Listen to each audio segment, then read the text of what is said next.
Saya juga ingin menantang Presiden Joko Widodo dan Ketua DPR Ibu Puan Maharani. Beranikah bapak-bapak, tuan-tuan dan puan yang terhormat? Akhir-akhir ini korupsi di Indonesia sangat memprihatinkan. Di tengah bangsa sedang sengsara, rakyat sedang menderita, bercucuran air mata, angka korupsi pun makin menggila. Sehingga tidak heran bila kemudian muncul wacana untuk memotong tangan para koruptor. Ini merupakan bentuk kejengkelan, kekesalan, dan kemarahan masyarakat terhadap koruptor biadab. Di dalam Al-Quran sangat jelas larangan korupsi dan sejenisnya.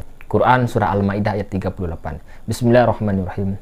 Wassariku wassariqatu faqtu aydiyahum jaza'an bima kasaban nakalam minallah wallahu azizun hakim.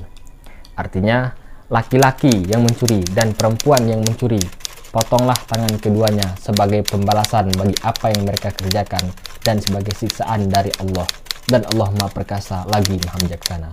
Quran Surah Al-Ma'idah ayat 38. Lalu bagaimana pengaturan korupsi dalam hukum Islam pada konteks ketatanegaraan Indonesia? Bisakah koruptor dipotong tangan? Oke, let's go. Sependek pengetahuan saya, tidak bisa.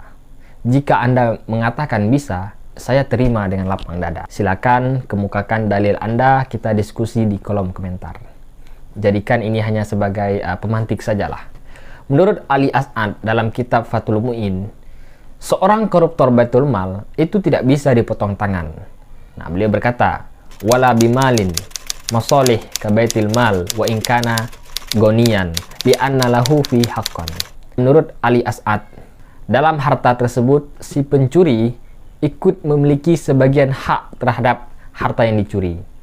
Sebagaimana halnya anak mencuri harta bapak. Nah, si anak ini tidak bisa dipotong tangan karena dalam barang yang dicuri itu si anak juga mempunyai hak, yaitu hak untuk dinafkahi, begitu. Kalau kita cermati, terminologi koruptor di Indonesia itu tidak sama dengan terminologi pencuri dalam Al-Maidah ayat 38. Sehingga koruptor tidak bisa dihukum dengan hukuman potong tangan. Hal ini juga dijelaskan dalam hadis Nabi SAW. Qala Rasulullah SAW, laisa ala kha'inin wala muntahibin wala mukhtalisin qat'un. Artinya, tidak ada potong tangan terhadap pengkhianat, perampas, dan penipu menggelapkan harta. Nah, koruptor selaras maknanya dengan pengkhianat karena telah mengkhianati amanah rakyat atas harta publik. Pelaku tindak pidana korupsi termasuk dalam pelaku pidana takzir, sehingga hukumannya adalah kebijaksanaan dari hakim, sesuai dengan ringan atau beratnya suatu perkara.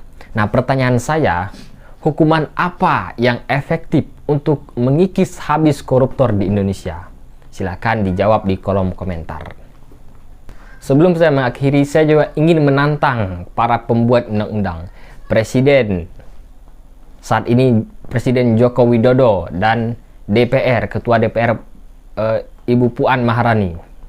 Beranikah bapak-bapak, tuan-tuan dan puan yang terhormat membuat undang-undang yang secara jelas mengatakan setiap koruptor yang mencapai angka sekian dihukum mati, angka sekian dimiskinkan, angka sekian hilang hak politiknya, dan seterusnya dan seterusnya. Ayo, apakah saudara berani?